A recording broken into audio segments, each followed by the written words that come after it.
नाज़रीन, इस वक्त हम श्रीनगर के शहर खासा इलाके में हैं और आपको बताते चलें कि हमारे साथ जो मुअज़्ज़ज़ शख्सियत तशरीफ़ फरमा हैं आप मोहम्मद हुसैन मीर साहब हैं, जो कि कश्मीर की पुरानी इस दस्तकारी जिसे टेपेस्ट्री या नीडल वर्क के नाम से भी जाना जाता है उसके साथ वाबस्ता हैं। और लगातार तीसरी पीढ़ी के साथ हम बात कर रहे हैं जिन्होंने इस काम को ज़िंदा रखा, जो इस काम के साथ वाबस्ता रहीं और नस्ल दर नस्ल मुंतकिल करती रहीं। सर, सबसे पहले खुशामदीद आपका हमारे प्रोग्राम में। सर, थोड़ा हमारे नाज़रीन की जानकारी के लिए बताएं, ये टेपेस्ट्री या नीडल वर्क है क्या? ये नीडल से बनती है। इसका ये जो है ना, ये नीडल है जी। तो नीचे कैनवास से फ्रेम लगाते हैं इसमें। अब साइज के हिसाब से जो भी साइज होगा वो बन सकता है इसमें। ये हैंडमेड है, प्योर सा। इसमें वूल लगता है, प्योर वूल, तो इससे बनता है, बनाते हैं। तो कहा जाता था कि ये इतना बारीक काम है कि एक स्टिच में 132 स्टिच आती है। अच्छा, तो यानी कि इतना बारीक काम है। तो मुझे बताएं, इतना बारीक काम, जाहिर है इसमें वक्त भी ज़्यादा लगता होगा, तो लगने के बाद जो उजरत आपको मिलती है वो वही है? उजरत तो ये जो बनाने वाला है उसको कम ही मिलती है। अब हमारे पास वर्कर्स है, उसमें हम गुजारा चलता है, मतलब निकलता है। लेकिन यहाँ तक मेरे तक तो जो हमारे जनरेशन है वो पढ़े लिखे, वो हमने भी बीए तक पढ़ा है। यानी कि आप भी ये बात मानते हैं कि आप इसकी आखिरी जनरेशन हो सकते हैं क्योंकि आपके बच्चों ने ये नहीं सीखा? ना, वो उसको आता है लेकिन वो दूसरे का फार्मास्यूटिकल में गया है, उसके कारण ये नहीं आता है, करते नहीं है। वजह क्या है? यही कि उसका गुजारा इस पर नहीं चलेगा। यानी कि इस काम का अब फ्यूचर आप कम देख रहे हैं। क्या वजह क्या है? मतलब मिल नहीं रहा, जितनी इसकी कीमत मिलनी चाहिए वो नहीं मिल रही, आर्टिस्टों की कमी हो रही है, प्लेटफॉर्म नहीं मिल रहे, क्या दिक्कत कहाँ आ रही है? आर्टिस्टों की भी कमी होती है। अच्छा, तो जब आहिस्ता आहिस्ता काम हो गया, आर्टिस्ट बन जाएगी, कहाँ बनेगा ये फिर? तो उसमें अब जो है उसको भी ज़्यादा इसमें उजरत नहीं मिलती है। अब जब ये जाता है शोरूम में, जो ये लेते हैं वो अपने हिसाब से अच्छा कमाते हैं इसमें। अच्छा, हाँ, उसका डिमांड बहुत अच्छा है, लेकिन उजरत तो उसको कम मिलती है। अब अगर गवर्नमेंट के अपने लेवल से ये शुरू करेगा ना, तो वो दे देगा।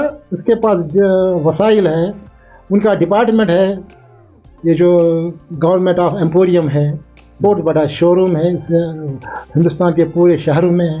ये एक डिपार्टमेंटल स्टोर बन सकता है, पूरे दुनिया में ये एक्सपोर्ट कर सकता है। लेकिन महकमा हैंडीक्राफ्ट्स एंड हैंडलूम की आप बात कर रहे हैं, लेकिन उसके ताल्लुक से अगर बात करें आज के टाइम में, वो महकमा जम्मू कश्मीर की ये जो हमारी दस्तकारियाँ हैं इनके फ़रोग़ के लिए बहुत काम कर रहा है। क्या इस ज़िम्न में कोई काम नहीं हुआ? नहीं, इसमें भी हुआ है। अच्छा, हाँ, इसमें हर एक काम में होता है, लेकिन अब जो ये पहले जैसा नहीं था। जिस तरह पहले ये गांव शहरों में इसके सेंटर्स थे, सीखते थे, सिखाने वाले थे, अब उतना नहीं रह गया। अब इसका ये महदूद हो गया, कम हो गया ये। यानी कि आज कहीं पर भी सेंटर्स नहीं है? किसी जगह होगा। अच्छा, और चार सेंटरों में एक टीचर, वो क्या करेगा बेचारा, कितना को सिखाएगा?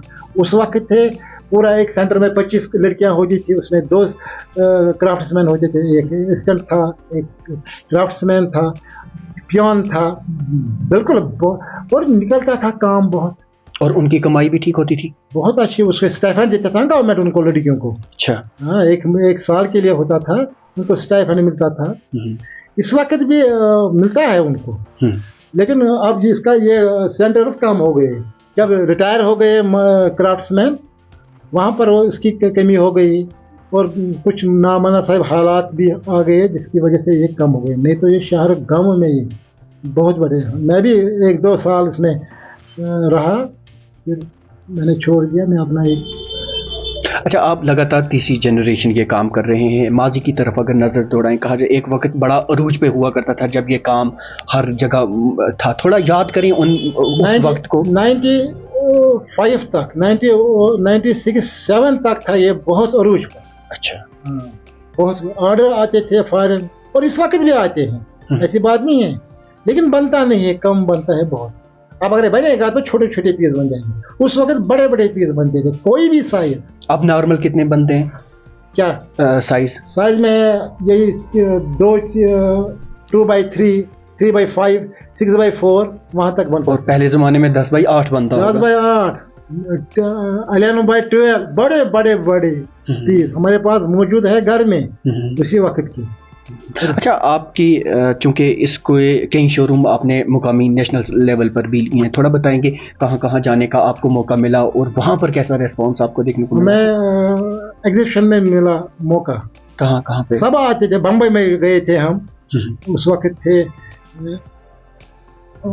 फारूक साहब की हुकूमत थी, डॉक्टर फारूक अब्दुल्ला की हुकूमत थी उस वक्त, ये बड़े पैमाने पे थी क्योंकि शेख साहब ने इसकी तरफ खास ध्यान दिया था। क्योंकि ये जो सेंटर्स थे शायद वो शेख साहब ने खोले थे। ही खोले हैं। हाँ। अपना ये जो क्राफ्ट्स है, लेकिन बहुत कामयाब हुए थे उस वक्त। तमाम जो जितने भी क्राफ्ट्स थे यहाँ पर उस जमाने में, वो फिर फारूक साहब के जमाने में, उमर अब्दुल्ला के जमाने तक भी था। अच्छा, गाँव शहर में चला था। फिर इसके बाद जो हालात हुए तो उस वक्त ये कम हो गए, ऐसा ऐसा ही कम हो गए, नहीं तो ये बहुत कुछ था। वो जो भी प्रोडक्ट निकला था वो निकलता था, वो अच्छा डिमांड था, लड़कियां सीखती थी गांव शहर में बहुत अच्छे तरीके से। अभी जो एलजी हुकूमत है, क्या इससे आप मुतफिक नहीं है? ये नहीं इस चीज़ के फ़रोग के लिए काम कर रहे हैं? अब डिपार्टमेंट का ये मसला जो है, ये डिपार्टमेंट का मसला है। एलजी क्या करेगा वो? अगर डिपार्टमेंट फाल होगा वो कर सकता है, एलजी को हुकूम लगाना है, ये करो वो करो। अब जो इसका डिपार्टमेंट है ये उसकी जिम्मेदारी है, वो भी यहीं के हैं। हमारा ये क्राफ्ट वो प्रपोजल दे सकते हैं, भाई इस तरह हमें चाहिए, ये चाहिए, ये चाहिए, ऐसे चाहिए, वो कर सकता है। एलजी क्या करेगा उसको? महकमा की कारकर्दगी देखें, कहीं हमारी ऐसी दस्तकारियाँ थीं जिन्हें जीआई टैग तक मिल चुका है, कहीं ऐसी दस्तकारियाँ थीं जो मुनहदम होने वाली थी, उन्हें रिवाइव किया जा रहा है। ये महकमा की कोशिशों का ही नतीजा है। क्या आप डायरेक्टर साहब से या महकमा के जिम्मेदारान हैं, उनसे मिले हैं, उनके साथ इस सन्नत, इस फ़न के ताल्लुक से बात नहीं की आपने? हमारे पास सिर्फ ये इंटरव्यू लेने आते हैं, उसकी ज़रिए से हम डायरेक्टर साहब को ये कहते हैं कि आप इसी तरह कर फिर शुरू कीजिए जिस तरह ये पहले था, ये फिल्म उसी उरूज पर पहुंच जाएगा इंशाल्लाह। और जो टीचर्स है उसकी ज़रूरत है, टीचर्स की अगर कोई रिटायर हो जाए उसके बदले क्राफ्ट्समैन को लीजिए, चाहे वो रिटायरमेंट के बाद भी आ सकता है, उसको नहीं परमानेंट वो नहीं रहेगा, लेकिन एडहॉक बेस पर आ सकता है, वो सिखाएगा, वो जानता है। नहीं तो उसके बदले पियान को क्राफ्टमैन बनाना वो क्या करेगा, वो नहीं चलता है। इस वक्त तो हमारे बहुत से सेंटरों में ऐसा होता है कि टीचर क्राफ्ट के मतलब के उसको लाना है, ये जो वहाँ पर पियान होता है उसको क्राफ्ट्समैन की जगह, और आहिस्ता आहिस्ता इसके वो जो सेंटर से कम हो गए। एक क्राफ्ट्समैन 4-4, 5-5 सेंटर को चला सकता है, कहाँ चलाएगा? नहीं, उस वक्त एक सेंटर को 2 क्राफ्ट्समैन होते थे। यानी आपके कहने के मुताबिक अगर इसी तरह के सेंटर दोबारा खोले जाएंगे तो ये काम रिवाइव हो सकता है? बिल्कुल अरूज आएगा इसका। अच्छा। इसका मार्केट इस वक्त भी अच्छा है, यानी ये पोटेंशियल बन नहीं सकता। अच्छा, ये बात है ना। हैंडमेड का दुनिया में किसी भी जगह पोटेंशियल अच्छा है। अच्छा, ऑर्डर आते हैं। ये जो कालीन अब इतने तादाद में कहाँ बनते हैं, कि पहले बनते थी, आहिस्ता आहिस्ता होगा ना, कमी हो गई। चलिए हुसैन साहब, चूँकि ये मौजू ऐसा है कि हम इस पे जितनी भी बात करें बातों से बात निकलती जाएगी, फिर भी इतनी मुफीद जानकारी आपने हमारे नाज़रीन तक पहुंचाई, हमारे साथ बात की, आपका बहुत बहुत शुक्रिया। थैंक यू वेरी मच, शुक्रिया। तो नाज़रीन, आप थे मोहम्मद हुसैन मीर साहब, जो टेपेस्ट्री या नीडल वर्क की हम बात करें इस फ़न के साथ वाबस्ता है, और आपको बताते चलें कि अपनी पीढ़ी के ये तीसरी ऐसी जनरेशन है जो लगातार इस काम के साथ वाबस्ता है और पीढ़ी दर पीढ़ी इस काम को आगे बढ़ाते हुए चलते आ रहे हैं। दैनिक सवेरा देखते रहिए।